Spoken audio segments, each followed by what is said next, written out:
it's like looking through a cloud also. So it decreases some of the light that comes into the eye, which is why my left eye is like fully open and my right eye is closed a lot more, is because my left eye doesn't see as much of the light that filters into it. So it's just always open.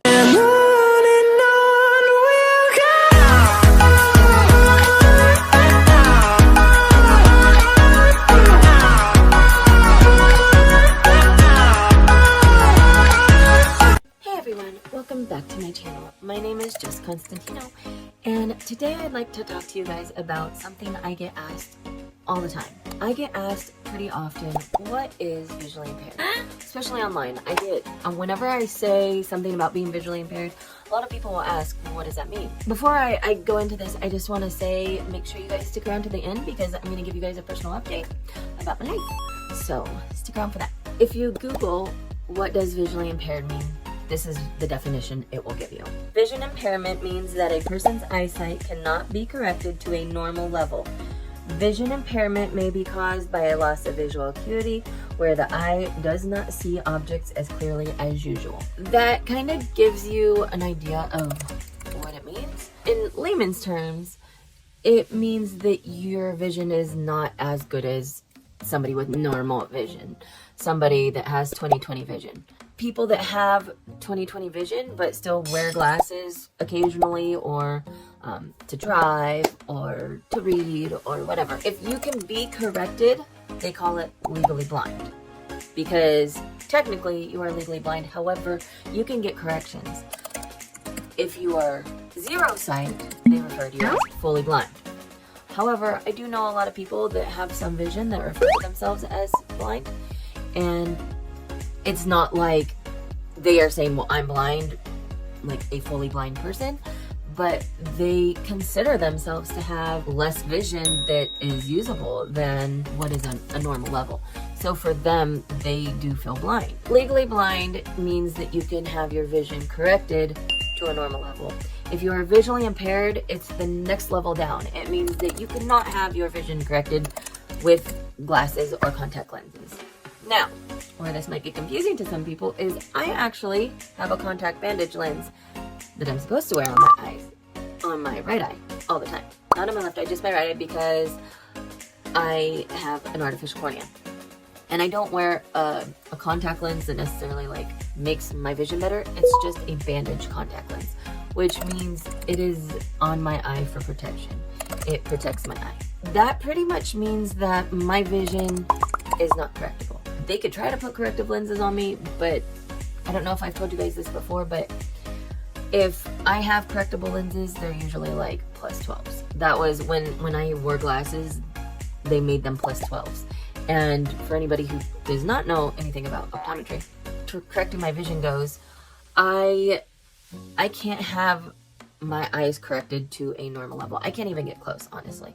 When they put +12s on me, all it did was enable me to be able to read farther away. I didn't have to hold it as close to my face, and it caused me to be able to see just a little more detail. It might give me like 1 or 2 lines of vision, like on the eye chart, but typically it doesn't do a whole lot for me. That is what separates me from a legally blind person, and that's why I consider myself to be visually impaired. So a visual impairment, I feel like, is the spectrum in between fully blind and legally blind.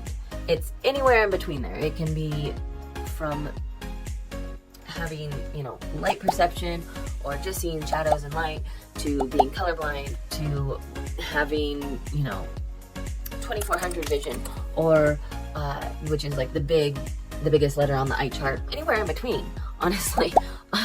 I feel like my vision fluctuates so much, and that may be a very strange concept for some people, because you've either never dealt with having any visual issues, or you haven't experienced the array of eye condition that I have. See, my eye condition is very different, as it affected the whole development of the front of my eye. So the whole front of my eye developed incorrectly. That means not only is my optic nerve not formed correctly, which causes it to have like bad So like I consider my optic nerve to be kind of like film and a camera. My optic nerve is not formed properly. So this causes me to not be able to see everything as clearly as normal. It doesn't matter how much you focus it, if it's bad film or a bad lens, it doesn't matter how much correction you give it, it's still gonna be blurry. That is like my optic nerve. No matter how much correction I give it, it will still be blurred. That's why correction and correctable lenses don't do me any good. It also means that over the course of the span of my lifetime, I have developed many problems. I've had cataracts, I've had glaucoma, and I've had corneal disease. Because of all three of these, they have damaged different parts. So the glaucoma also damages my optic nerve more and causes me to be able to see less, which is pretty much what has happened to my left eye. My left eye pretty much has no vision. I mean, okay, I can't say it has no vision in it. It has very little vision in it. When I look out of my left eye, everything is very, very blurry. It's like somebody's trying to get me to look through a cloud. Imagine trying to look through a cloud. That is how it feels. Or like if you've ever gone swimming and your goggles get like really blurry underwater, and when you're trying to focus on something you can't see it clearly because it's so blurry. That's how my vision is in my left eye all of the time. Like I can't clear it up.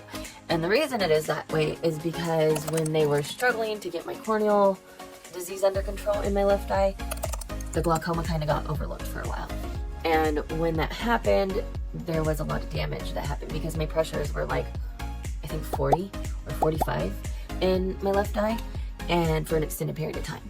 And now to put this on a normal spectrum, a normal person with no eye problems would probably have like 1 or 2 like pressure in their eye. Mine at a normal level is in the teens. So if my eye doctor tells me that my glaucoma pressures are somewhere from like 12 to 19, I'm a-okay with that because that's pretty much where my range is. When it gets above 20, I start to get worried because I know for me, that's when I've gotten a lot of damage to my eyes. And I've never experienced high glaucoma pressures with my right eye, but I have with my left eye. And so with my left eye, my pressures have been, like I said, like 40 or 45, where my pressures in my right eye have usually stayed in the 20s. There might have been a time where it was over that, but most of the time they were at a normal level for me. So I didn't have to worry about my right eye that much. But my left eye was a whole different story. It was very high pressures in it for a very long time. And having those high pressures caused me to have decreased vision. And once you have decreased vision from glaucoma, you can never get it back. So I have had substantial damage to my optic nerve from glaucoma pressures in my left eye, so I will always have that issue. That's why all of my glaucoma surgeries, except maybe 1 or 2, were in my left eye, because my left eye is my worst eye. And when you mess with another thing, so when I started having corneal issues with my left eye and they started trying to repair the cornea in my left eye, which actually worked better than repairing the cornea in my right eye, but when they tried to repair the cornea in my left eye, it set off my glaucoma problems, like full swing again. So I had glaucoma problems really bad when I was a kid, and then they kind of stabilized from the time I was 13 to 25. They kind of steadied out. But then when I was 25, I had to have a corneal surgery for my left eye, and that like set off this whole new glaucoma issue in my left eye. So it was just because of my cornea not being developed properly and having corneal disease. So it set off another issue. Also, what has taken my issue, like I said, is corneal disease. The cornea, what it does is it puts little pinpoint holes in the cornea. It like attacks itself, and it puts these little holes in itself. And when it does that, it causes the scar tissue to come in and try to repair it. And so it basically puts a layer of scar tissue over my cornea. So this lens that I'm trying to see out of now has this layer of tissue over it, which causes it to be blurry. So again, like looking through a cloud, try to take a piece of, like when you get a really bad sunburn. I don't suggest anybody gets a really bad sunburn, but when you get a really bad sunburn and you peel a layer of your skin off, try to take that piece of skin and look through it, because that's about how my eyes see. It's like looking through a cloud also.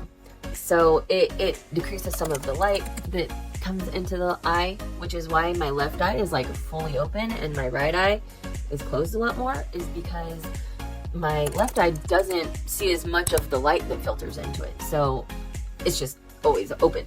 My right eye sees a lot more of the light that filters into it. So it is very hard for me to hold it open sometimes. And as my eye doctors say, I have very strong eyelids. So because I have very strong eyelids, it closes. I squint down and it just closes really tight. And I have really strong muscles, so it doesn't to close. So it doesn't open back up. And that's just from, you know, having eye problems my whole life. That is the reason that my eye does not see as well and cannot be corrected, is because it has had this array of issues. And it attacks so many different parts and pieces that it's not just like a quick fix to make it better. There's so many different things that go along with it. And because of that, it's also made it that at times throughout my life, sometimes I have really, you know, I wouldn't say really good vision, but I have a lot better vision than I do on other days. So like some days I have really high highs and some days I have really low lows. And it just totally depends on the circumstances. Like allergies play a big part for me. If I have allergies, especially with my artificial cornea, the last few years, it's been really crucial when I have allergies because it decreases a lot of my vision. It causes a lot of inflammation, which decreases my vision and causes pain. And then my glaucoma decreases vision and causes pain. My corneal disease decreases vision. My cataracts can decrease vision. So like, it all just, there's been different times where it's like, I can't see very well, and then I'll have a surgery and I can see a little better. Or like today, here's my personal update. Today, I went to the doctor that helped me get my prescription for my glaucoma medicine that I was in desperate need of a few days ago. I went and saw my eye doctor that helped me with my glaucoma medicine, and she got me back on a contact, which I have not had a bandaged contact lens in my right eye in over a year since I moved from California. And it has a +3 correction in it, so it does help my vision.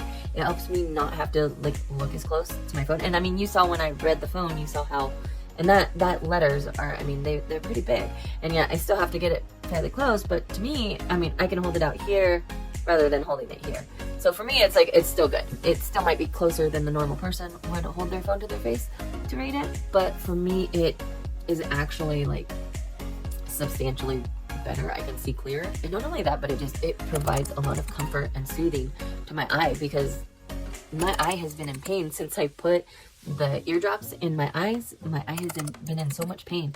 And after she put that contact in my eye this morning, it does not hurt at all. To me, it's really exciting to finally find a doctor that is in my new town and in my new hometown where I can get treated and it's close by. I don't have to drive several hundred miles to get to it, and it's not at this like huge facility where the doctors are so busy they don't have time to pay attention and focus on one specific person. This is a small clinic and she's the main doctor in it, and it's just for anybody who has ever found somebody that understands the struggles they are going through and can help you with the struggles you're going through, it is a world of comfort. And I honestly, just having had my appointment this morning and her giving me a contact and just telling me like, if you have a problem, come and ask me, come and see me, I will help you. It made me feel so much better being in my new hometown now that I have that stability. Like it made me feel stable and comforted, which for me is a huge deal, because that was one of the biggest reasons I was terrified to move from California, because it was where all my doctors were and where everybody who had ever dealt with this disease with me knew me. And I was leaving that comfort for someplace that I didn't know where I was going to find the treatment and the care that I needed. And I feel like today I have found that. And I am so thankful and so happy that I finally found that. And I feel so much better, honestly. Just not even just my eye feels better, but like my emotional state feels better. Like like I could take a sigh of relief, you know, like a breath of fresh air, you know, because I solved that anxiety that I had building in me. So I'm really happy that was able to work out that way, and then I finally found somebody that will help me with my eye condition. And on that note, I'm going to say thank you so much for watching, everyone. I really appreciate you guys coming along and watching my struggles and triumphs and just living it with me. I really appreciate it. I love all your guys' support. It means so much to me. I can't say that enough. Like, thank you guys so much. For more tips on living with low vision, please subscribe to my channel. If you're new here, welcome. And if this is not your first video, then I just want to say welcome back. I'm so happy that you're able to be here and you're enjoying the content and watching my videos. It means so much to me. So please don't forget to like this video, give it a thumbs up, comment if you have any questions below. Also, you can reach me on any of my other social medias, which will be linked in the description below. And yeah, until next time, thank you guys so much for watching. Love you guys. Love yourselves.